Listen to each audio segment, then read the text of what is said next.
ದೃಶ್ಯ ಮಾಧ್ಯಮದವರೆಗೂ ಕರ್ನಾಟಕ ರಾಜ್ಯ ಅಹಿಂದ ಒಕ್ಕೂಟದ ವತಿಯಿಂದ ಅನಂತ ನಮಸ್ಕಾರಗಳು. ಇಂದಿನ ಪತ್ರಿಕಾಗೋಷ್ಠಿಯ ಉದ್ದೇಶ ಕರ್ನಾಟಕ ರಾಜ್ಯ ಅಹಿಂದ ಒಕ್ಕೂಟದ ವತಿಯಿಂದ ಈ ಒಂದು ಪ್ರೆಸ್ ಕ್ಲಬ್ನಲ್ಲಿ ಪತ್ರಿಕಾಗೋಷ್ಠಿಯನ್ನು ಕರೆಯಲಾಗಿದೆ. ಈ ಪತ್ರಿಕಾಗೋಷ್ಠಿಯಲ್ಲಿ ಕರ್ನಾಟಕ ರಾಜ್ಯ ಅಹಿಂದ ಒಕ್ಕೂಟದ ಉಪಾಧ್ಯಕ್ಷರಾದಂಥ ಶ್ರೀಯುತ ಬಿ ಶಿವಣ್ಣ ಅವರು ಹಾಜರಿದ್ದಾರೆ. ಅದೇ ರೀತಿಯಾಗಿ ತುಮಕೂರು ಜಿಲ್ಲಾ ಅಧ್ಯಕ್ಷರಾದ ಲಿಂಗರಾಜ್ ಅವರಿದ್ದಾರೆ. ಬೆಂಗಳೂರು ನಗರ ಜಿಲ್ಲಾಧ್ಯಕ್ಷರಾದಂಥ ಬಿ ಬಸವಯ್ಯ ಸರ್ ಇದ್ದಾರೆ. ಮತ್ತು ಚಾಮರಾಜಪೇಟೆ ವಿಧಾನಸಭಾ ಕ್ಷೇತ್ರದ ಅಧ್ಯಕ್ಷರಾದಂಥ ಎನ್ ವೆಂಕಟೇಶ್ ಮೂರ್ತಿ ಅವರಿದ್ದಾರೆ. ಕೂಡ್ಲಿಗಿ ತಾಲೂಕು ಅಧ್ಯಕ್ಷರಾದಂಥ ಮಾಲಿಂಗಪ್ಪನವರಿದ್ದಾರೆ. ಮತ್ತು ಅಹಿಂದ ಮಹಿಳಾ ರಾಜ್ಯಾಧ್ಯಕ್ಷರಾದಂಥ ಶ್ರೀಮತಿ ಜಿ ಕೆ ಸುಕನ್ಯಾ ಕುಮಾರಿ ಮೇಡಮ್ ಅವರಿದ್ದಾರೆ. ಮತ್ತು ಅಹಮದ್ ಪಟೇಲ್ ಸರ್ ಇದ್ದಾರೆ. ನನ್ನ ಹೆಸರು ಬೀರ್ಲಿಂಗ ಪೂಜಾರಿ. ನಾನು ಅಹಿಂದ ಕರ್ನಾಟಕ ರಾಜ್ಯ ಒಕ್ಕೂಟದ ರಾಜ್ಯ ಪ್ರಧಾನ ಕಾರ್ಯದರ್ಶಿ. ಇವತ್ತಿನ ಪತ್ರಿಕಾಗೋಷ್ಠಿಯ ಉದ್ದೇಶವನ್ನು ನಮ್ಮ ರಾಜ್ಯ ಉಪಾಧ್ಯಕ್ಷರಾದ ಶ್ರೀಯುತ ಡಿ ಶಿವಣ್ಣ ಸರ್ ಅವರು ಮಾತಾಡ್ತಾರೆ.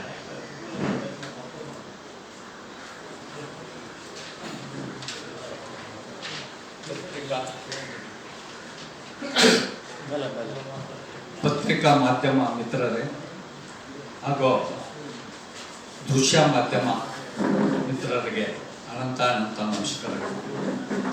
ಈ ದಿವಸ ಅಹಿಂದ ಕರ್ನಾಟಕ ರಾಜ್ಯದ ಅಹಿಂದ ಸಂಘಟನೆಯ ಒಕ್ಕೂಟದಿಂದ ನಾವು ಸುದ್ದಿಗೋಷ್ಠಿಯನ್ನು ಏರ್ಪಾಡು ಮಾಡಿದ್ದೀವಿ ಬೆಂಗಳೂರು ನಗರದಲ್ಲಿ. ಈ ನಮ್ಮ ಅಹಿಂದ ಅಲ್ಪಸಂಖ್ಯಾತರು, ಹಿಂದುಳಿದ ವರ್ಗ, ದಲಿತ ಸಮೂಹ, SC ST, ಅದರಲ್ಲಿ ನಾಯಕರು ಸಹ ಬರ್ತಾರೆ. ಈ ಎಲ್ಲ ಜಾತಿಗಳ ಒಕ್ಕೂಟದ ಜನಾಂಗದ ಒಂದು ಸಂಘಟನೆಯ ಅಹಿಂದ. ಸನ್ಮಾನ್ಯ ದಿವಂಗತ ದೇವರಾಜ ಅವರು ಈ ಹಿಂದೆ 2 ಬಾರಿ ಮುಖ್ಯಮಂತ್ರಿ ಆಗಿದ್ದಾಗಲೂ ಸಹ ಅಹಿಂದ ವರ್ಗವನ್ನ ಬೆಂಬಲಿಸಿ ಈ ರಾಜ್ಯದ ದೀನ ದಲಿತರ ಬಡವರ ಪರವಾಗಿ ಅಹಿಂದ ವರ್ಗದ ಮುಖ್ಯಮಂತ್ರಿಯಾಗಿ ಆಡಳಿತ ನಡೆಸಿದಂಥ ಒಬ್ಬ ಧೀಮಂತ ನಾಯಕ. ಅವರ ಬಿಟ್ಟರೆ ಸನ್ಮಾನ್ಯ ಮುಖ್ಯಮಂತ್ರಿ, ಜನಪ್ರಿಯ ಮುಖ್ಯಮಂತ್ರಿ ಸನ್ಮಾನ್ಯ ಸಿದ್ದರಾಮಯ್ಯನವರು 2 ಬಾರಿ ರಾಜ್ಯದ ಮುಖ್ಯಮಂತ್ರಿಯಾಗಿ ಕರ್ನಾಟಕ ರಾಜ್ಯದಲ್ಲಿ ಹಿಂದುಳಿದ ವರ್ಗದ ಒಂದು ಬೆಂಬಲಿತವಾಗಿ ಬಡವರ, ಶೋಷಿತರ ಮತ್ತೆ ದೀನ ದಲಿತರ ಮುಖಂಡರಾಗಿ ಈ ರಾಜ್ಯ ಕಂಡ ಒಬ್ಬ ಅಭಿವ್ಯಕ್ತಿ, ಬಡವರ ಪರವಾಗಿ ಆಡಳಿತ ನಡೆಸಿದ ಧೀಮಂತ 2 ಬಾರಿ ಮುಖ್ಯಮಂತ್ರಿ ಸನ್ಮಾನ್ಯ ಸಿದ್ದರಾಮಯ್ಯನವರು ಇವತ್ತು ಕಾಂಗ್ರೆಸ್ ಸರ್ಕಾರದಲ್ಲಿ ಪ್ರಚಲಿತವಾಗಿ 5 ಗ್ಯಾರಂಟಿಗಳನ್ನ ಕರ್ನಾಟಕದ ಜನರಿಗೆ ನಡೆದಂತೆ ನುಡಿದ ವ್ಯಕ್ತಿ.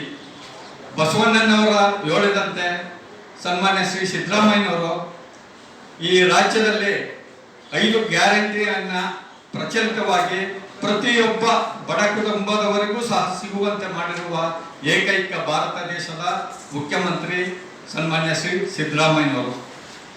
ಅಹಿಂದ ಒಕ್ಕೂಟ ಈ ದಿವಸ ಸುದ್ದಿಗೋಷ್ಠಿಯಲ್ಲಿ ಮುಖ್ಯವಾಗಿ ನಾಳೆ 26ನೇ ತಾರೀಕು ಭಾರತ ಸರ್ಕಾರ ರಚನೆ ಮಾಡಲು ಲೋಕಸಭಾ ಅಭ್ಯರ್ಥಿಯಾಗಿ ಈ ಕರ್ನಾಟಕ ರಾಜ್ಯದಲ್ಲಿ ಇಡೀ ಕಾಂಗ್ರೆಸ್ ಪಕ್ಷ 28 ಸ್ಥಾನದಲ್ಲಿ ಸ್ಪರ್ಧಿಸಿದ್ದಾರೆ. ಈ 28 ಸ್ಥಾನದಲ್ಲಿ 14 ಸ್ಥಾನಕ್ಕೆ ನಾಳೆ 26ನೇ ತಾರೀಕು ಚುನಾವಣೆ ನಡೆಯುತ್ತದೆ. ಈ ಚುನಾವಣೆಯಲ್ಲಿ ಅಹಿಂದ ಏನು ಮತಗಳಿವೆ, ಇಡೀ ಕರ್ನಾಟಕ ರಾಜ್ಯದಲ್ಲಿ 80% ಅಹಿಂದ ಮತಗಳು ಶ್ರೀಮಾನ್ ಸಿದ್ದರಾಮಯ್ಯನವರ ಬೆಂಬಲವಾಗಿ ನಿಂತು ಕಾಂಗ್ರೆಸ್ ಪಕ್ಷಕ್ಕೆ ಎಲ್ಲಾ ಕ್ಷೇತ್ರದಲ್ಲಿ 28 ಕ್ಷೇತ್ರದಲ್ಲೂ ಅಭ್ಯರ್ಥಿಗಳನ್ನ ಬೆಂಬಲಿಸಿ ಗೆಲುವುಂಟು ಮಾಡಲು ಇವತ್ತು ನಮ್ಮ ಮುಖ್ಯವಾದ ಸುದ್ದಿಗೋಷ್ಠಿ.